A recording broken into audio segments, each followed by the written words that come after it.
यादव की हैसियत नहीं ये कि ये प्रगतिशील सरकार विचारधारा को तय नहीं कर मानते। दे। ये रूढ़िवादी व्यवस्था है बिगाड़ेगा, सरकार बिगाड़ेगा। जो पंडितों के ऊपर मूवी बना रहा है, घूसखोर जैसा नाम रख रहा है, वो भी मुल्ला। दरअसल ये मूवी जो बनाई जाती है ये पैसा कमाने के पर्पज से बनाई जाती है। ऐसा नहीं कि समाज की थोड़ी सी चीजों को लेकर आप मूवी बनाए, उस पर देश भर में बवाल काटे। इसको बैन किया जाए। और अब आ गई है घूसखोर पंडित। आखिर पंडित ही क्यों? क्यों कोई दलित जाति का नहीं? क्यों कोई ओबीसी जाति का नहीं? क्यों? क्योंकि विवाद खड़ा हो जाएगा और सवर्णों के पास कोई अधिकार नहीं है, इसलिए कोई विवाद नहीं होगा। आइए इस पर जनमत जानते हैं कि लोगों का इस बारे में क्या विचार है। देखिए मैडम, ये आपने अभी इसके पहले आपने बहुत कुछ बता दिया है और कहने के लिए तो देखिए सवर्ण के साथ ही अत्याचार है। जब प्रधानमंत्री और राष्ट्रपति खुद ही जब अपने अभिभाषण में कभी जनगण का नाम नहीं लेते हैं, कभी सवर्ण का नाम ले लेते हैं, दलित वंचित शोषित उन्हीं का नाम लेते हैं, तो हम क्या इस देश में नहीं है? वो अपनी जागीर समझ चुके हैं। अब उन्होंने क्या इसके लिए अभी यूजीसी के तरफ जाके उन्होंने हमारे ऊपर अटैक करा था, उससे नहीं माने तो घूसखोर पंडित कर दिया। अब घूसखोर पंडित की उस पिक्चर को लोग देखें, जाके पंडित भी देखे कि क्या इसमें होने वाला है, क्योंकि गवर्नमेंट को पैसा चाहिए, कैसे भी पैसा चाहिए। जब देश बाहर में जाए, चाहे दुनिया बाप ने लड़ के मर जाइए, कोई फर्क नहीं पड़ता है। घूसखोर पंडित क्या, आपने इतना बड़ा अच्छा बोला कि कोई भी हो सकता है, कोई भी घूसखोर हो सकता है, पंडित ही क्यों घूसखोर हो जाएगा, है ना? ये पंडित ही क्यों घूसखोर होगा? ये क्योंकि नरेंद्र मोदी खुद ही क्या है, वो खुद, मैंने एक प्रधान को बोलना चाहता हूँ, खुद ही ओबीसी से आते हैं, लेकिन ओबीसी सवर्ण को लड़ाने की कोशिश करा हुआ है उन्होंने। हम इसके एक हफ्ते से यही बात बोले जा रहे हैं उन्होंने। और दलित समाज से वो आती हैं, कौन मना कर रहा है कि आप दलित समाज को मत उठाइए? आप कहाँ नहीं उठा रहे हैं? कितने गरीब पड़े हुए हैं दलित समाज में? क्या पंडित में आप गरीब नहीं पड़े हुए हैं? सवर्ण में गरीब नहीं पड़े हुए हैं? आप उठाइए ना। आप लड़ा के सोचे हैं कि किसी तरह से हम सरकार में आ जाएं और दोबारा हम सरकार में आए, लोग लड़ के मर जाएं और हम दोबारा सरकार, क्योंकि ओबीसी का भी वोट लेना चाह रहे थे, वो ओबीसी हमारे तरफ आ जाए। उसके बाद कहेंगे हम पठान के बच्चे हैं, है ना? उसके बाद वो कह देते हैं हम पठान के बच्चे हैं, और मुस्लिम से आप विद्रोह भी हम लोगों से हिंदू और मुस्लिम करा देते हो, और अपने तो ये सेफ हो जाते हो क्योंकि ठोक देंगे सब, तो अपने बोल देते हो कि भाई हम पठान के बच्चे हैं, है ना? वो तो फौज को भी अपनी जागीर समझते हैं। I am my background is the मतलब आर्मी बैकग्राउंड, नेवी बैकग्राउंड से हूँ। अब मैं बता रहा हूँ आपको कि नेवी में जहाज़ होती है, जहाज़ में कितने लोग होते हैं? बहुत लोग होते हैं, हज़ारों लोग होते हैं। उसमें दलित, ब्राह्मण, क्षत्रिय, मुस्लिम सब रहते हैं ना। तो मोदी जी अलग अलग जहाज बनवा दें।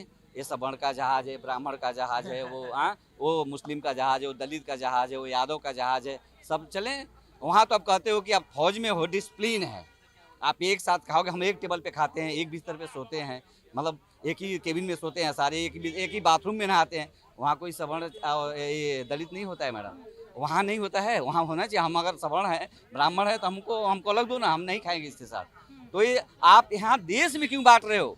जब तुम कहते हो कि हम उनके साथ जाके लड्डू खाता हूँ, तो जात पूछ के खिलाते हो लड्डू? जाते हैं ना, बॉर्डर पे जाते हैं, लड्डू खिलाते हैं। देखा नेवी के जहाज में भी घूम रहे थे विक्रांत में, तो लड्डू खिलाए हैं जो जवानों को। वो क्या पूछ के खिलाएंगे तुम किस जात के हो? एक साथ सब खड़े हैं ना। वोट लेते वक्त भी तो नहीं कहते हैं ना कि सवर्णों का वोट नहीं लेंगे, सिर्फ दलितों का लेंगे या ओबीसी का लेंगे। बहुत सही बोली आपने। और वो उनको एक कहना चाहिए ना कि हमें सवर्णों का नहीं चाहिए, हमें ओबीसी और दलित का ही चाहिए। सवर्ण तुम कहीं और जाओ। इसीलिए हमने एक अलग पार्टी बनाया है, अखिल भारतीय सर्वजन हित पार्टी। उसमें सारे जात के लोग आए, सभी लोग आए, उनका सम्मान होगा, उनका हर तरह से सम्मान होगा। और मोदी सरकार को इस बार जानी है, योगी सरकार को भी जानी है।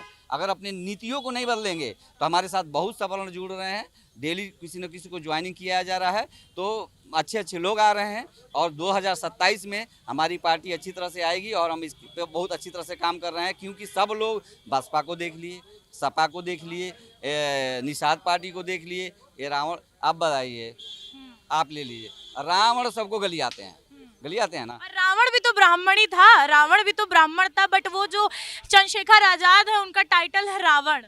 अब बताइए, रावण ब्राह्मण था, कहते हैं लोग रावण को क्यों नहीं पूछते? वो तो उसकी माँ तो राक्षसनी थी ना, तो उसकी राक्षस की प्रवृत्ति आ जाती थी उसको बीच में, इसीलिए शायद उनका टाइटल रावण है। तो उसमें एक विभीषण अच्छा पैदा हो गया। ब्राह्मण थोड़ा उस समय बुद्धि सही था, तो एक आ गया उस स्कूल में। तो आप किस तरह से, अभी यहाँ बात हो रहा था ना, किस तरह से आप शादियां कर रहे हैं, तो ये जो चंद्रशेखर रावण है वो गरीब का कितना उत्थान करता है बताइए? कितने लोगों को उठाता है, वो अपने खाता है, अपने शराब पीता है या गरीब का फोटो दिखाता है। तो ये ऐसे नहीं चलेगा। ब्राह्मण तो ऐसा नहीं करता है ना। पंडित जो घुसखोर पंडित, मैंने नहीं देखा है कहीं घुसखोर पंडित। हम तो 38 साल सर्विस किए, कहाँ घुस होता और है। उनके ऊपर खुद एक दलित समाज की, उन्हीं की समाज की महिला ने जो है उत्पीड़न का केस भी दर्ज कर रखा है। मैं आपको बता दूं, उत्पीड़न का केस दर्ज कर रखा है और वो शादीशुदा और उनके बच्चे भी हैं। और तब भी महिला ने ये आरोप लगाया कि मुझे शादी का झांसा देते रहे और अंत में जब मैंने शादी के लिए कहा तो पार्टी की इमेज दिखा के मुझे छोड़। वो कुछ भी कर सकता है। उसके दिमाग में ना सिर्फ एक सत्ता है, बहन मायावती जी को गिराना है उसको और अपने ऊंचे उठना है। वो कुछ भी हद तक जा सकता है जो इंसान सत्ता के भूख में। वो किसी को, अभी मोदी जी को क्या चाहिए, 75 साल के हो गए, आपको दोबारा प्रधानमंत्री बनना है? आने दीजिए ना योगी जी को। कहें अपने पड़े हुए हैं, मैं ही रहूँगा, अमित शाह ही रहेंगे गृह मंत्री, दूसरा कोई गृह मंत्री दुनिया में नहीं है। तो सबको मौका देना चाहिए। तो हमारा ये, इसको बैन किया जाए। ये दिखाने से, अगर ये पिक्चर दिखाने से बहुत ज़्यादा, अगर इसमें ऐसी कुछ बातें की गई हो तो उसको कट किया जाए, उसका टाइटल चेंज किया जाए और उसको कट किया जाए, पिक्चर को रिलीज किया जाए। बजट में भी कोई ऐसा मतलब नहीं हुआ कि जो नॉर्मल लोगों के लिए बजट में भी कोई ऐसी चीज पेश नहीं करी गई। भले नवीनीकरण पे बात करी गई, बट नवीनीकरण कब आएगा? जब शिक्षा की बात करेंगे, जब लोगों की एजुकेशन की बात करेंगे। नवीनीकरण तो तब होगा ना, सिर्फ रोडे बना देने से लोगों के व्यक्ति का नवीनीकरण कैसे हो? अल्पसंख्यक को बजट में 43% करोड़ कितना दिए हुए हैं ना। अब जनरल को कितना दिए हैं, सवर्ण को कितना दिए हैं, कहीं दिखाई दे रहा है आपको? दूर दूर तक कोई जिक्र नहीं है। एक ईडब्ल्यूएस की लालसा देखिए। ईडब्ल्यूएस का फॉर्म अगर भरा, एक ब्राह्मण लड़की या लड़का भरा, वो फॉर्म भर दिया और जब एग्जाम, ये योगी के सरकार में एक एग्जाम होने के लिए, एग्जाम होने में 1 साल लग जाता है। एग्जाम होने के बाद उसका रिजल्ट आने में 1 साल लग जाता है। पेपर लीक भी हो जाता है। पेपर लीक हो जाता है। उसके बाद आपको उसको रिन्यूअल करते रहिए। उसके बाद जब वो बच्चा इंटरव्यू में जाता है तो ये माने नहीं है भाई, आप तो बहुत पहले, अरे तुम फॉर्म भरवाए उस समय तो ये ईडब्ल्यूएस दिए हुए हैं, तो सबको ईडब्ल्यूएस में रखिए ना। अब क्या कहेंगे आप, हम इस सरकार को क्या कहें, इनको क्या कहें, ये समझ में नहीं आता। हम एक फौजी लोग हैं, हम तो फौज से निकले, हमने सोचा कि पॉलिटिक्स में चलते हैं, पॉलिटिक्स की दुनिया देखते हैं कैसी है। लेकिन पॉलिटिक्स में तो मज़ा आ रहा है, हमको भी मज़ा आ रहा है। हमारी सरकार आएगी, हम बनेंगे चीफ मिनिस्टर, दिखाएंगे आपको। जिस तरीके से चल रहा है घूसखोर पंडित मनोज बाजपेयी की, अगर हम पारिवारिक जीवन को देखें तो पहले तो उन्होंने जिससे शादी करी थी वो उन्हीं के समाज की महिला थी, बट उसके बाद उनसे उनका जब छूट गया रिश्ता तो अब उन्होंने एक मुस्लिम महिला से शादी करी। ये बताइए कितना बड़ा ब्राह्मण समाज के खिलाफ इन्होंने मूवी बनाई है। नहीं बताइए, घूसखोर पंडित को घूसखोर इन्होंने कैसे बता दिया? और वो भी पुलिस वाला, जो उसका कैरेक्टर है, जब आप उसकी स्क्रिप्ट में पढ़ेंगे डिस्क्रिप्शन, तो वो पुलिस वाला है। मतलब एक पुलिस वाले को ये टाइटल दिया है कि घूसखोर पंडित। उसकी जाति को भी लिया गया है और उसके काम को भी लिया गया है। पहले तो डायरेक्टर साहब पे FIR होना चाहिए। वो भी नीरज पांडे है, वो भी पंडित है। तो वो फिर वो पंडित उसको ना कहिए, उनको पंडित ना कहिए, उनको मुल्ला कहिए। मुल्ला कैसे? कैसे नहीं, जो ब्राह्मणों को घुसखोर कह रहा है वो पंडित कैसे हो सकता है? तो मनोज बाजपेयी को आप कहेंगे क्योंकि उन्होंने तो मुस्लिम महिला से शादी कर रखी है। तो मनोज भाई जब मुस्लिम से ज्यादा तो मुल्ला ही कहेंगे ना। और जो पंडितों के ऊपर मूवी बना रहा है, घुसखोर जैसा नाम रख रहा है, वो भी मुल्ला, वो उसको भी मुल्ला कहिए। उसको ब्राह्मण कैसे ब्राह्मण कहने का हकदार नहीं है। ब्राह्मण को सर्वोपरि माना जाता है। ये समाज में सबसे बड़ा अगर कोई है तो हम ब्राह्मण को ही मानते हैं। ब्राह्मण की लोग, जो अच्छे लोग हैं, जो ब्राह्मणों को मानते हैं, ब्राह्मणों को पूजा करते हैं, तो ब्राह्मण को सर्वोपरि मानता है, ब्राह्मण को घुसखोर बता दिए। तो उन पर मुकदमा करिए, FIR कराइए जाए उन पर। और सबसे बड़ी चीज़ कि उस टाइटल को वहाँ से हटाया जाए। घुसखोर जो है अगर नहीं हटता है तो मूवी यहाँ पे वो जो सीरीज हो चाहे मूवी हो नहीं चलने वाली। सेंसर बोर्ड ने तो पास कर दिया। जिस तरीके से जो FIR लिखाई गई, हजरतगंज थाने के जो CO उन्होंने ये बताया कि यहाँ पर FIR योगी आदित्यनाथ जी द्वारा करा दी गई है। उसमें ये बताया गया कि इससे शांति भंग होगी, समाज में जो है मानसिक तनाव फैलेगा। तो क्या जब ये सेंसर बोर्ड पास करा, क्योंकि सेंसर बोर्ड भी सरकार का ही हिस्सा है, एंटरटेनमेंट पे जब जुड़ा कोई सवाल आता है तो सेंसर बोर्ड उसे चेक करके पास करता है, तो तब उनको ये नहीं लगा कि शायद ये लोगों के समता के अधिकार को छीन रही है, लोगों को जाति के हिसाब से टारगेट कर रही है? तो इसमें जातिगत है ही। और सेंसर बोर्ड को पहली बात तो ये उठाना चाहिए कि इस पिक्चर का टाइटल बदला जाए। उसको पास करने नहीं चाहिए। या तो उसमें ब्राह्मण नहीं बैठे हैं, अगर ब्राह्मण होते तो पास नहीं करते। ब्राह्मण होता तो ब्राह्मण की भावनाओं को समझता, तो ब्राह्मण की भावनाओं को न समझते हुए पिक्चर का नाम घुसखोर पंडित रख दिया गया। ब्राह्मण को कभी घुसखोर नहीं कर सकते। ब्राह्मण जो है कि सर्वोपरि है समाज में और उसका सम्मान होना चाहिए। अगर ये पिक्चर चलती है तो उसका विरोध होगा, चलेगी तो ऐसे भी नहीं। ब्राह्मण समाज के साथ क्षत्रिय भी, अगर ब्राह्मणों के सम्मान में क्षत्रिय भी उतरेगा और क्षत्रिय भी उसका विरोध करेगा। और जिस तरीके से आप पुरानी मूवीज जब देखेंगे, मतलब 60s 70s की मूवी भी अगर देखेंगे तो बहुत पारिवारिक स्टोरी होती थी, बट उसमें भी कैरेक्टर्स ऐसे होते थे कि एक मौलवी होंगे जो मस्जिद में लड़कियों की मतलब रक्षा करेंगे, उनको रोक लेंगे, वहाँ पे छिपा लेंगे अगर गांव में लड़ाई हो रही, पर एक बनिया जो होगा वो मतलब एक मुट्ठी गेहूं देने के लिए कंगन गिरवी रख लेगा, या फिर जो एक क्षत्रिय समाज का होगा वो क्या करेगा, वो पैसे के बदले लोगों की जमीन हड़प लेगा, लोगों के मतलब लोगों के परिवार की महिलाओं को प्रताड़ित करेगा। जो पंडित होगा वो धर्म के नाम पे पाखंड फैलाएगा। एक बात बताएं मैम, पहले की पिक्चर की कहानी अच्छी होती थी, अब मूवियाँ लोग देखते थे, पहले की पिक्चर हम भी देखे हैं। और एक आपको बात बता दे रहा हूँ, उल्ला मुल्ला की हम पिक्चर ही नहीं देखते हैं। क्यों? पीके में हर धर्म के बारे में बड़ी संक्षेप में दिखाया, बट जो मस्जिद का सीन था वो बड़ा थोड़ा सा ही दिखाया कि वो जो तो दे रहे हैं आमिर खान मुल्ला, शाहरुख खान मुल्ला, उल्ला मुल्ला की हम पिक्चर ही नहीं देखते हैं। तो चलती तो है भारत में, लेकिन कहते हैं किंग खान। जो हिंदू हिजड़ा है वो जाकर देख रहा है, अब क्यों नहीं कहेंगे? मुसलमानों की पिक्चर क्यों देख रहा है? क्यों नहीं?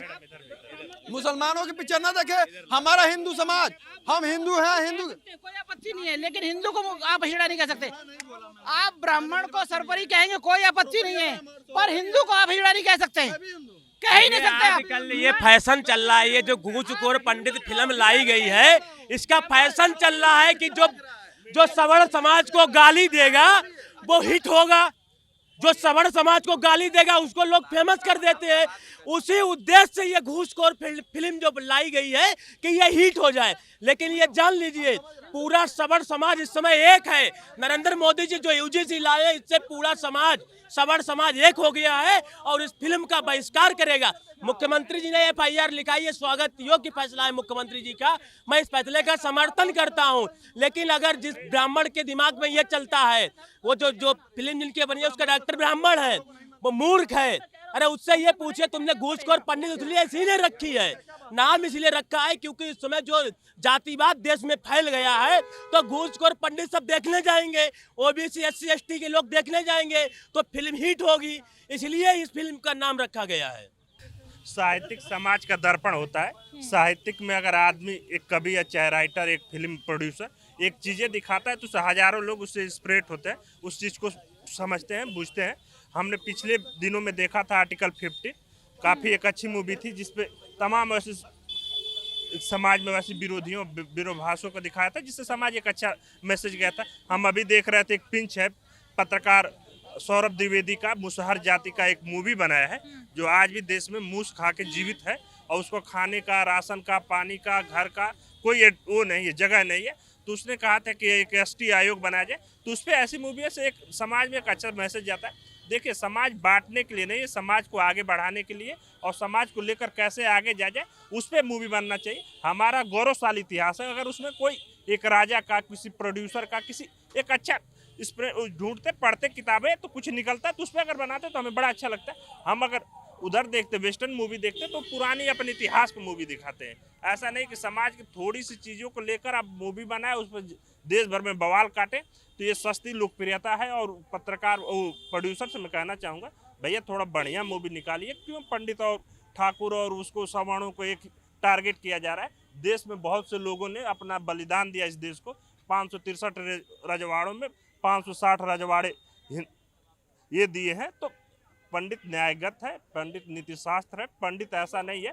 पंडित दधीची भी थे जो अपने हड्डियों से धनुष बनाए तो उस पर मूवी देते। पंडित वो भी था जो हिमालय पर बैठा हुआ तप करता हुआ ब्राह्मण है। ऐसा नहीं, ब्राह्मण सब घूस हैं, ऐसा उनको नहीं देखना चाहिए। उसने कहा था कि पढ़ा लिखा वर्ग हमेशा विघटन में ही रहेगा, अगर पढ़ी लिखी जाति नहीं रहेगी तो संगठित होंगी। हम आदिवासी समाज तमाम ऐसे समाज देखते हैं जो लेकर समाज को चलते हैं। अब पंडित बना रहे हैं, पंडित प्रोड्यूस कर रहे हैं, तो ये विघटन वाला उनका वो है, थ्योरी है। मूवीज को कहा जाता है कि एक दर्पण है जो सच्चाई को दिखाने का एक बहुत ही सरल और एंटरटेनमेंट के रूप में दिखाया जाता है। तो क्या इस मूवी से एक भ्रम फैलाया जा रहा है या एंटरटेनमेंट ही किया जा रहा है? दरअसल ये मूवी जो बनाई जाती हैं, ये पैसा कमाने के पर्पज से बनाई जाती है। ये बात जो अभी कह रहे थे, जिनसे मेरी बहस हो गई थी, किसी भी जाति को लेकर के कभी भी फिल्म बनाई जाती है, जाहिर सी बात है उस पर रोक लगनी चाहिए। क्योंकि हमारे भारत में जो टूट हो रही है इसी कारण हो रही है कि जात को बार बार तोड़ने की कोशिश है। सेंसर बोर्ड ने इसे पास कर दिया, ये बहुत आपत्तिजनक बात है। किसी भी समाज के साथ अगर आप गलत शब्द जोड़ेंगे, गलत है। चाहे वो मुस्लिम के साथ जोड़ो, चाहे दलित, चाहे आदिवासी, चाहे ब्राह्मण। ये समाज को तोड़ने की जो परंपरा अब चली आ रही पिछले 10-11 सालों में, उसको तोड़ने का काम आम जनता की करेगी। आम जनता वजह से आपने विरोध करा, उन्होंने सब कुछ कहा अच्छा था, लेकिन जब उन्होंने किसी एक समाज को कह रहे, जैसे फिल्म सेंसर बोर्ड वालों ने गलत करा, वैसे वो भी कहना गलत है। किसी समाज को आप गलत नहीं कह सकते, अगर गलत कहेंगे तो उसका परिणाम झेलना पड़ेगा। संविधान और कानून में नियम है, जाने कि उन पर लागू नहीं हो रहा। वैसे तो एफआईआर अगर हो रही है तो सही है, प्रोड्यूसर पे एफआईआर होनी चाहिए और इसको रोकना चाहिए। सर मेरा सवाल ये है कि जिस तरीके से बीजेपी में पहले हिंदू मुस्लिम लगाया जाता था, अब जातिवाद यूजीसी लगा दिया गया, और अब उस यूजीसी पे ही और भी फील्ड के लोग आ रहे हैं। जिस तरीके से यूजीसी पे सवर्णों को टारगेट किया गया, इस बार एंटरटेनमेंट की दुनिया से एक नया मोड़ आया है, घूसखोर पंडित, कि उसमें पंडित को घूसखोर कह दिया। क्यों कोई और टाइटल नहीं रखा, कोई और नाम नहीं रखा, क्यों पंडित ही? सेंसर बोर्ड ने जो जाति के आधार पर फिल्म बनाया है वो अपमानजनक है। किसी जाति को टारगेट कभी नहीं करना चाहिए। वो जाति जाति में लड़ा रहे हैं। भारतवर्ष में एडीआर की रिपोर्ट में 83% जो है करप्शन है, तो रिश्वत को करप्शन से जोड़ा जा रहा है। अब बताइए 17%, अगर 100 लोगों से हम बात करते हैं तो 17 लोग हमको सही निकलेंगे। लेकिन सवाल ये है, किसी जाति को, किसी समाज पे के नाम पे पिक्चर नहीं बननी चाहिए। अपमानजनक टिप्पणी है और इस देश में सेंसर बोर्ड को हम तलब करेंगे। मैं डॉक्टर टी.आर. सिंह उच्च न्यायालय में एडवोकेट हूँ। 24 फरवरी 2018 को देश की प्रथम सुपरस्टार महिला श्रीदेवी की जब अस्वाभाविक मौत हुई थी तो मैं PIL किया था, बोनी कपूर को तलब किया था। मैं किसान का बेटा हूँ, मैं इस फिल्म पर बैन लगवा दूंगा। मैं 3 बेटियों का पिता हूँ, तीनों बेटियाँ हमारी एडवोकेट हैं। मैं समाज के लिए जीता हूँ, समाज के लिए मरता हूँ। मेरे लिए विधि व्यवसाय नहीं है, मेरे लिए विधि न्याय है। अगर इस प्रकार से गंदी हरकत के साथ सेंसर बोर्ड करता है तो वो प्रतिबंधित है। बाकी यूजीसी पर आपने सवाल पूछा है, तो देखिए यूजीसी जो है वो हमारे देश के यशस्वी प्रधानमंत्री, देश के गृह मंत्री, रक्षा मंत्री और उनके मंत्रिमंडल की सोच है। जब किसी भी पार्टी की सरकार होती है तो देश के समाज के निर्माण के लिए वो काम करती है। अगर मोदी जी ने यूजीसी लाया तो कोई उसमें ऑब्जेक्शन नहीं है। अब एक बात ये है कि सिस्टम में है कि सवर्ण समाज के लोगों ने कहा कि ये हमारे खिलाफ है। कि जैसे आपने कहा आप एडवोकेट है, तो एडवोकेसी में कोर्ट होता है कि everyone is innocent until proven guilty. तो जब आप किसी को गिल्टी नहीं प्रूव कर पा रहे, उससे पहले ही आपने किसी पे अपराध कैसे सिद्ध कर दिया? इसमें तो या तो इसमें ये संशोधन होना चाहिए कि आप ये प्रूव करिए कि आपके साथ में अत्याचार हुआ है, आपके साथ किसी श्रवण ने शोषण किया है, तब जाकर के। अब जैसे अभी एक एक्ट है हरिजन एक्ट, ठीक है, हरिजन एक्ट पे बात करते हैं। SC ST एक्ट 1989 में बना। आप किसी जाति को, किसी व्यक्ति को जब दोनों शब्दों से आप अपमानित करेंगे तो 100% SC ST लगेगा। अभी सुप्रीम कोर्ट ने कहा है कि आप फोन पर किसी को गाली दे देंगे, बंद कमरे में गाली दे देंगे तो वो SC ST नहीं लगेगा। तमाम नजीरें आ चुकी हैं। SC ST का दुरुपयोग होता था, लेकिन जिस प्रकार से देश की जो सर्वोच्च जो है न्यायालय है उसने कहा है, उसका जवाब ये है कि SC ST एक्ट का जो दुरुपयोग हो रहा था सुप्रीम कोर्ट ने कंट्रोलिंग कर लिया है। झूठे मुकदमे, झूठे केस जो SC ST के आड़ में ढाल बना के लगाया जाता है, वो कुछ लोगों को ना विचार करना होगा, ना चिंता करना होगा, ना दिखाई देगा, ना समझ में आएगा। ये समाज को तोड़ने का वर्गों में, जातियों में, वो तो इनको समझ में आ जाएगा कि तोड़ा जा रहा है, फोड़ा जा रहा है, भेदभाव किया जा रहा है, अभद्र टिप्पणी की जा रही है। लेकिन उसको अगर जातिगत दृष्टिकोण से देखा जाए तो जितने झूठे मुकदमे ST ST के आड़ में किए जाते हैं उसमें धन उगाही किया जाता है, व्यवसाय बना दिए हैं। झूठा मुकदमा में फंसाकर और समझौता के नाम पर पैसा ले लेते हैं। इसका जिम्मेदार कौन होगा भाई? इसका जिम्मेदार बिल्कुल देखिए, कुछ बाबू साहब लोग बहुत कुछ किए हैं। बाबू साहब लोग मारे भी हैं, काटे भी हैं, देश को बचाए भी हैं। हमेशा आरोप रहता है हमें कुएं में पानी नहीं पीने दिया गया। कुआं खोदा किसने था? कुआं खोदा इन्हीं लोगों ने था। यही लोग अहिर रेजिमेंट, चमार रेजिमेंट की मांग करते थे। ये वीर भी बनेंगे और वंचित भी रहेंगे। ये शोषण भी करेंगे और शोषित भी रहेंगे। ये कहने वाली बात है सिर्फ। संविधान किसी का है? संविधान सबका है, पूरे देश का सबका है। संविधान ये नहीं मानता जो उल्लंघन होता क्या है, जब मुकदमे खुलते हैं तो उसमें ज्यादातर बात पाई जाती है कि किसी हरिजन को सहारा बना करके किसी बाबू साहब ने केस लगाया होता अपनी दुश्मनी निकालने के लिए, ये अधिकतर पाया गया। अधिकतर केस में तो क्यों किसी बना, बा- अर्जन क्यों सारा बनता है? क्यों सारा बनता है? भाई दे जाके अपने कानून का गलत इस्तेमाल कर रहे हैं। हरिजन ने सोचा तभी तो ये कानून खत्म होना चाहिए जो सारा बनाया जा रहा मेरे है। बाबू साहब ने मुझे मदद करी, मैं आज इसकी मदद करूं, ये सोच के नहीं वो कहता कि चलो मेरे बाबू साहब को पर मदद के लिए कानून का उल्लंघन करना किस किस किताब में सही लिखा? दलित को कितना कानून मालूम है, हरिजन को कितना कानून मालूम था, जिसको शिक्षा ना मिली हो सही समय से उसको देखिए कितना कानून शिक्षा नहीं मालूम था? मिली, फिर भी बाबा साहेब अम्बेडकर जी 31 डिग्रियां हासिल कर लिए थे। अभी तो बता रहे हैं नहीं मिली थी इनको। बाबा साहब, यही तो बात है। सोचिए एक बाबा साहब अकेले, क्यों नहीं अकेले रिजर्वेशन दिया जाता है, जो एक सवर्ण जाति का बच्चा जो है 65% ला कर भी सीट नहीं पा पाता है, बट आपके यहाँ जो ST/SC के लोग होते हैं वो 35% ला करके भी सीट पे बैठ जाते हैं। आज आपको मैं एक चीज बताना चाहता हूँ, और जो रिजर्वेशन बाबा साहब ने दिया था वो 12 साल के लिए दिया था। उन्होंने कहा था कि 12 साल में इनका उत्थान हो जाएगा, ये बढ़ जाएंगे आगे। रिजर्वेशन में मेरे पास एक डाटा शीट है जिसमें 110 लोगों ने खुद को SC बना करके श्रवण जाति के लोगों ने आरक्षण ले लिया, रिपोर्ट मेरे पास है। उसका क्या करेंगे? आखिर वो चाहते तो वो उसका विरोध करते, खत्म हो जाना चाहिए ना रिजर्वेशन, कोई नहीं ले पाएगा। यही तो आना चाहिए, रिजर्वेशन खत्म ही हो जाना चाहिए। मैं तो कह रहा हूँ खत्म हो जाए। एक मिनट अरे भाई इन लोगों को अभी कह दीजिए, मैं बुरा मत मानिएगा, इन लोगों को कह दीजिए चमार कह दीजिए तो बुरा मान जाते हैं। मैं तिवारी हूँ, मेरे आगे लीजिए श्री राम चमार, मेरे को रजिस्ट्रेशन दे दीजिए ना, दीजिए मेरे को रजिस्ट्रेशन, लिखिए मेरे को, कहते रहिए चमार चमार चमार, रजिस्ट्रेशन दीजिए दीजिए मेरे फिर हरिजन एक्ट लग जाएगा। नहीं वो कहीं देना। साफ है कि जाति सूचक गाली पर, आप ही प्रधानमंत्री जाति सूचक गाली पर कार्रवाई होना चाहिए। देखिए जाति सूचक गाली पर, जाति सूचक गाली पे होना चाहिए। तो जाति में तिवारी भी आते हैं, जाति में पंडित भी आते हैं, बनिए सुनिए, जाति में पंडित भी आते हैं। तो जाति सूचक गाली पे अगर सरकार करती तो ज्यादा बेहतर होगा कि भाई किसी को जबरदस्ती पंडित कह के छुड़ाया जाए, किसी को बनिया कह के, किसी को लाला कह के। तो जाति सूचक पे सरकार नियम बनाए। अब समय बदल चुका है, हरिजन को भी मिलना चाहिए सम्मान, और जिन्हें प्रसारित करा गया है कहते हैं उनको भी। तो जाति सूचक शब्द का इस्तेमाल करते हुए सुप्रीम कोर्ट अगर कानून बना तो ज्यादा, ये भी कहिए आर्थिक आधार पे आरक्षण मिलना चाहिए। देखिए आर्थिक रूप से, देखिए दलित तो आर्थिक रूप से शुरू से पिछड़ा हुआ, इसके लिए तो मैं नहीं कह सकता हूँ, लेकिन जाति सूचक पे सरकार एक नियम बना दे कि किसी भी जाति को कोई गाली बके, किसी भी जाति को कोई गाली दे तो होना चाहिए। आपने कहा कि जो है SC/ST भाई शिक्षित नहीं है। डॉक्टर बाबा साहब भीमराव अंबेडकर जी मिनिस्टर थे, और अगर उनके कार्यकाल में SC/ST भाई हमारा शिक्षित नहीं हो पाया तो मुझे बाबा साहब अंबेडकर जी के काबिलियत पर प्रश्न चिन्ह खड़ा करना पड़ेगा। क्यों? क्योंकि कांग्रेस की सरकार में श्रमिक मंत्री थे, बाबा साहब भी कानून मंत्री, लॉ मिनिस्टर रहे।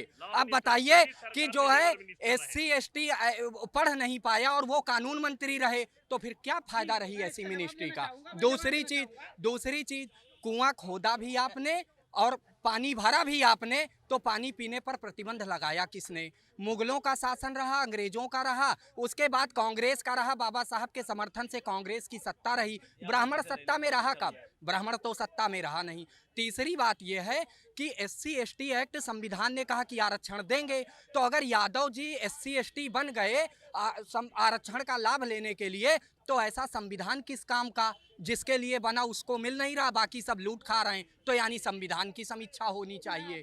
तीनों पॉइंट का इनसे जवाब ले लीजिए। बाबा साहब का बताता हूँ, बाबा साहब शिक्षा मंत्री बने, बाबा साहब ने संविधान लिखा, बाबा साहब ने लिखा, लेकिन कानून मंत्री बने और उन्होंने कानून बनाया।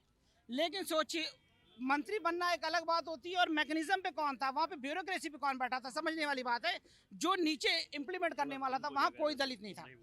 अब आए हैं, धीरे धीरे आ रहे हैं, वहाँ कोई सूत्र नहीं मौजूद था, धीरे धीरे सूत्र वहाँ तक आए हैं। तो उस समय का अगर आप बात कहेंगे तो जिस समय बाबा साहब कानून मंत्री बने थे उस समय मशीनरी में, ब्यूरोक्रेसी में सूत्र नहीं पहुँचा था। अब पहुँचा है, अब नियम बदलने की दरकार है, बस इतना कहना चाहिए। अच्छा, आप यह बताएंगे 1818 में भीमा कोरेगांव युद्ध हुआ। आप कहते हैं कि 500 महारों ने 28,000 पेशवाओं को मार करके पेशवाई खत्म कर दी, ब्रिटिशों का शासन आया।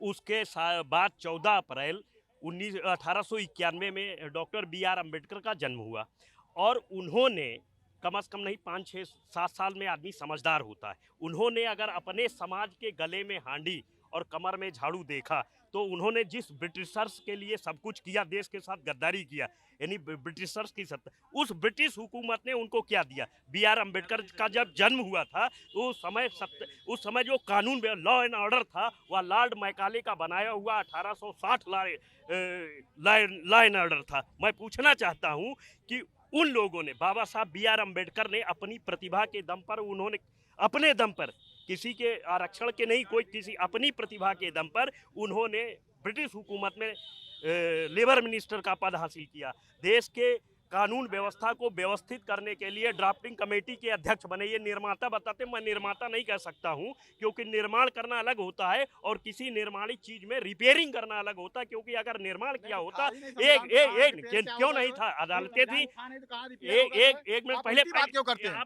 नहीं, आप हमेशा उल्टी बात करते हैं। जो संविधान पहली बार बना था बेसिकली, और ये पूरी बात हो जाने दिया करके इस देश रिपेयर करने वाले लगते हैं इनको। 1 मिनट पहले पूरी बात रिपेयर नहीं हुआ संविधान, जो है संविधान बनाया उन्होंने, जो है आप रिपेयर कर, आप माफी मांगे इस बात के लिए। रुक जाइए, पहले करने वाले थे, जो जैसे लग रहा है कि साइकिल खराब हो गई थी वो रिपेयर कर रहे थे। भगत सिंह को किस कानून के तहत फांसी हुई थी?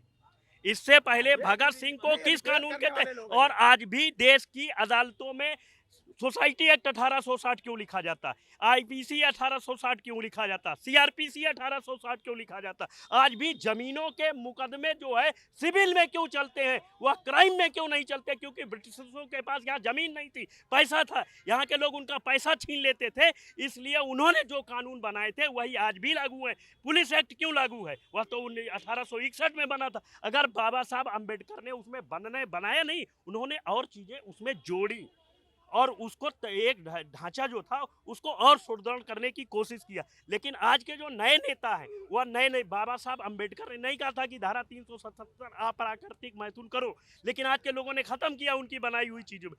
तो जिन लोगों ने रत्नागिरी के आंदोलन में B.R. अम्बेडकर और जो विनायक राव दामोदर सावरकर थे, उनके कुछ मतभेद थे। कांग्रेस ने तो उन्हें काउंसिल में भी नहीं आने की कोशिश की थी। उन्हीं के पीए निमोलकर से, उनको नारायण निमोलकर से चुनाव हरवा दिया था। तो जो चीज ये बता रहे, देखिए ये साजिश नहीं थी, साजिश थी, जो है ये पंडितों की साजिश थी।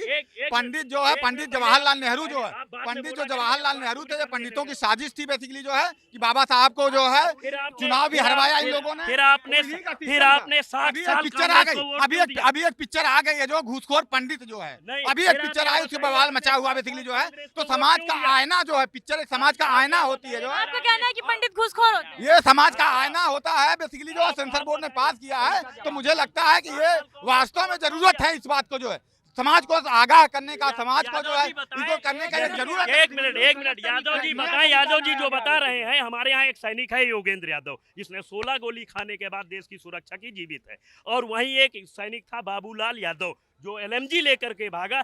क्या ये जो है योगेंद्र यादव की तुलना में बाबूलाल, क्योंकि देखिए नीच कोई जाति नहीं होती, लेकिन हर जाति में नीच लोग होते हैं, और यादव जी के दिमाग पर जो ये मानसिक गुलाम हो गए हैं, इनको ये समझना चाहिए कि अधिकार मांगना ले गए हम लोग, संविधान आ गया, हम लोगों को भी कुछ अधिकार मिल गया। हमारी बिरादरी के 4 बार मुख्यमंत्री हो गए, उत्तर प्रदेश के जो है, मध्य प्रदेश में मुख्यमंत्री। लेकिन मायावती जी ने भी इस जो है मूवी का विरोध किया। उन्होंने कहा कि अगर कोई भी ऐसी मूवी आती है जो जातिगत लोगों पर टिप्पणी करती है तो इस पे बैन लगाना चाहिए। देखिए मायावती जी का ये जो बयान है, काफी निंदनीय बयान है बेसिकली, जो है ये सामाजिक भेदभाव को पैदा करने वाला बयान है बेसिकली, जो है मायावती जी को ये बात समझ में आना चाहिए। माननीय कांसीराम का जो नारा था उस समय चल रहा था बेसिकली, जो है माननीय कांसीराम के जो है ट्रैक से मायावती काफी दूर हट गई है बेसिकली, जो है अब वो चीज नहीं रह गई, जो है जिस चीज को लेके बहुजन समाजवादी पार्टी खड़ी हुई थी, सत्ता में आई थी, जो है आज जो दिशा भ्रम हो गई है पूरी तरीके से, जो है जिन लोगों के अत्याचार को खत्म करने के लिए बहुजन समाज पार्टी जन्म ली, कांसीराम ने अपना कैरियर छोड़ करके, नौकरी छोड़ करके आए बेसिकली, जो है आज मायावती जी उसी की गोद में बैठ गई है पूरी तरीके से। जब मायावती जी ने जो है इससे पहले जब सरकार बनाई थी, किसी वजह से उनको मुख्यमंत्री पद से हटना पड़ा था, तब तो उन्होंने ब्राह्मणों का वोट ही लेकर के सरकार बनाई थी। देखिए ब्राह्मणों का वोट कभी नहीं मिला मायावती जी को, जो है ब्राह्मण सिर्फ मलाई खाने के लिए आता है बेसिकली, जो है लेकिन वोट देने के लिए, गाली खाने के लिए, लाठी खाने के लिए बहुजन समाज आता है, जो है ब्राह्मण सिर्फ मलाई खाने के लिए आता है और मलाई खा के फिर चला जाता है वो पूरी तरीके से। फिर दूसरी तरफ अभी भाजपा की तरफ चला गया ब्राह्मण। आप एक मिनट जवाब ले लीजिए। आप यादव जी हैं, मैं कहना चाहता हूं मुलायम सिंह यादव, अखिलेश यादव बेचारे यादव समाज के लिए करते करते बेचारे इतना संघर्ष किए और ये भाजपा में मलाई खा रहे हैं। मैं इनको कहना चाहता हूं, एक बात सुनिए, मैं कहना चाहता हूं दूध दही है यदुवन की जमावे चाहे कोई, मूछे है ठकुरन की रखावे चाहे कोई, पैसा है बनियों का कमावे चाहे कोई, राजनीति है बभनन की चलावे चाहे कोई, ब्राह्मणों ने सरकार बनाई थी बनाएंगे, इनकी हैसियत नहीं, यादव की हैसियत नहीं कि ये सरकार नहीं मानते, ये रूढ़िवादी व्यवस्था है, सरकार बिगाड़ेगा। ये गलत है। ब्राह्मण समाज में सबसे ऊपर सर्वोपरि है। भैया को अभी माफी मांगो। भैया ये बताओ, ये कहते हैं शोषित है यूजी एक चाहिए, यूजीसी एक चाहिए, फिर ये आहिर रेजिमेंट की क्यों मांग करते हैं? आहिर रेजिमेंट में वीर मांग करते ना, या तो कहो हम भैया वीर नहीं, हम शोषित है। इसी देश में एससी समाज का राष्ट्रपति रहा है, वर्तमान में आदिवासी समाज का राष्ट्रपति है, तो कहाँ से आप शोषित हो? 131 सीटों पे लोकसभा में आपके समाज सिर्फ चुनाव लड़ते हैं, उस सीटों पर सवर चुनाव नहीं लड़ता है। विधानसभा में 70-78 सीटों पर एससी समाज के चुनाव लड़ते हैं। कहाँ पे ये शोषित हैं? ये भेदभाव पैदा करने की कोशिश ये खुद ही करते हैं। एक चीज बताइए, क्या गलत समझ ली है? के लिए जो समिति बनाने के लिए बात कही गई थी, जिसको सरकार ने या सत्ता ने अपना खुद को भुनाने के लिए अधूरा पेश करा। जैसे एक बार राशन कार्ड के लिए उन्होंने अधूरा पेश करा था, बहुत सारे लोगों ने राशन कार्ड सिलेंडर कर दिया था। वो कहा राशन कार्ड में भ्रम पैदा करा, कोविड में भ्रम पैदा करा, यूजीसी में भी। यूजीसी में समिति में 4 लोगों को बैठाने का 4 सीटें, एक में बैठेगा, एक सीट पे एससी या तो एसटी या तो एससी, दूसरी सीट पे बैठना था ओबीसी को, तीसरे पे महिला, चौथे पे एससी, वो विकलांग, यही था। कहाँ पे ये लिखा था कि जो महिला है वो एससी होगी, ओबीसी? महिला जनरल हो सकती थी क्या? महिला जनरल का प्रतिनिधित्व नहीं कर सकती? मेरा यही सवाल बार बार है। क्या एक विकलांग जो था वो क्या जनरल का प्रतिनिधित्व नहीं कर सकता था? एक सीट पे एससी या एसटी कोई बैठता, एक पे ओबीसी बैठता। महिला के लिए कोई बाध्यता नहीं थी कि वो जनरल होगी या एससी ओबीसी। क्या जनरल समाज महिला को प्रधानता नहीं दे सकता था? क्या वो महिला जनरल से नहीं आ सकती थी? कहीं पे भी नहीं लिखा गया है कि विकलांग और महिला एससी एसटी या ओबीसी होंगी, वो जनरल से आ सकती थी। लेकिन एक जबरदस्ती की बात डाली गई। इस बात को सरकार ने सिर्फ उछाला। सरकार बता सकती थी कि इनमें जो महिला बैठेगी वो किसी भी कास्ट की किसी भी होगी, उसका कोई रिजर्वेशन नहीं होगा, तो शांत हो जाता मामला। ब्राह्मण समाज भी नहीं बोलता, कोई समाज नहीं बोलता। लेकिन आज मैं ब्राह्मण समाज और सभी समाज से एक चीज पूछता हूँ, क्या महिला को जनरल नहीं रखा गया? महिला के लिए कोई प्रावधान नहीं था, वो जनरल हो सकती थी, विकलांग भी जनरल हो सकती थी, पर यूजीसी बिल को सिर्फ बहाल बनाने के लिए घुमाया गया। और इस बात का सभी ध्यान रखें कि महिला और विकलांग के लिए कोई कोटा रिजर्व नहीं था, वो जनरल हो सकते थे। बिल बनाए जा रहे हैं, है ना। लगातार ममता बनर्जी जो है कोर्ट भी चली गई। क्यों चली गई? क्योंकि लोगों का जो है नाम काटा जा रहा है। निर्वाचन आयोग द्वारा ये आरोप लगाया जा रहा है कि निर्वाचन आयोग इसमें धांधली कर रहा है। कुछ लोग कह रहे हैं बीजेपी कर रही, कौन कर रहा है? बीजेपी चुनाव आयोग एक ही पाए हैं, मतलब चुनाव आयोग अगर आप संविधान के हिसाब से देखें तो चुनाव आयोग जो है वो कोई सरकारी विभाग नहीं है। मतलब पारदर्शिता के साथ एक चुनाव कराए और जो है संविधान को लागू रखे जिस तरीके से चल रहा है। अभी मैं चुनाव आयोग और बीजेपी को क्यों बोला? मैं एग्जांपल दे रहा हूँ। अभी बिहार चुनाव हुआ था ना, 10,000 रुपया जब आचार संहिता लगने के बाद जब 10,000 बांटे गए बीजेपी की तरफ से, या नीतीश कुमार ने बांटा 10,000 रुपया महिलाओं के खाते में डाला गया, तो किस आधार पे? क्या आचार संहिता में कोई डाल सकता है या पैसे बांट सकता है? नहीं। तो कौन काम करवा रहा था? फिर क्या सो रहा था चुनाव आयोग? कहीं ना कहीं चुनाव आयोग किसके कंधे पे बंदूक चला रहा है? या बीजेपी के बंदूक पे बंदूक चला रहा है? या कोई मतलब विवादित बयान भी आते हैं भाजपा के नेताओं की तरफ से, चुनाव आयोग क्यों नहीं एक्शन लेता है?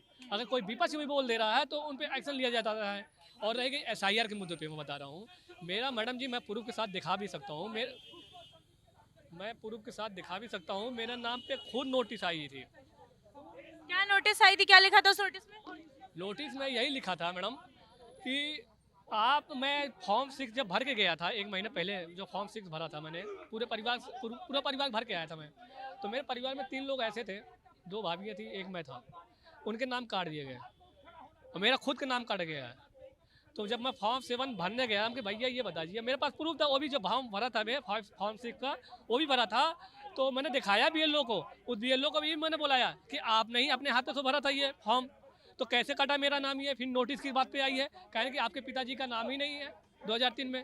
अब ये कौन सी बात है कि ये 2014 से हमने, जब से मोदी सरकार बनी है, 2014 से 17, 19, 22, 24 का चुनाव हमने खुद अपना वोट दिया है, फिर किस आधार पे आप लोगों को मेरा नाम काटने का नोटिस भेज रहे ये थे? मतलब कोई जात या धर्म के आधार पे नाम काटे, मतलब कौन सी ऐसी मानसिकता है जिसपे ये वोट काट रहे हैं या लोगों के नाम काट रहे हैं एसआईआर में? मैं कह रहा हूँ कि अगर विपक्ष के, चाहे वो कांग्रेस को हो, चाहे समाजवादी पार्टी हो, चाहे बसपा को हो, ये देख रहे हैं कि उनका कोर वोटर जो कट्टरपंथी है, जो मतलब उनको छोड़कर जाना ही नहीं चाहता है, ये बीएलओ के माध्यम से बीएलओ आगे करके भाजपा के कार्यकर्ता पीछे पीछे बस ये चेक करना चाहते हैं कि ये इनका वोट किधर है। चुन चुन के नोटिस भेजी जा रही है जबरदस्ती, और बीएलओ फर्जी बन के ऐसा काम करवा रहे हैं, काट रहे हैं। मैं प्रूफ भी दे दिया था आज पार्टी कार्यालय में, मैंने वो दस्तावेज भी दे दिया था पूरी तरह से कि मैं प्रूफ के साथ आप रखिए इस बात को आगे, अगर कोई दिखाता भी है तो मैं प्रूफ दे भी दिया हूँ पार्टी कार्यालय पे, समाजवादी पार्टी पे, कि आप बात रखिए। ऐसे धड़ल्ले से विपक्ष के वोट काटे जा रहे हैं। जब विपक्ष के वोट कट जाएंगे तो जाहिर सी बात बेईमानी करके ही तो वोट जीतेंगे, ये अपनी सरकार बना लेंगे, फिर कहेंगे ये जनता ने फैसला दिया है। जनता कहाँ से फैसला दे दी है इनको?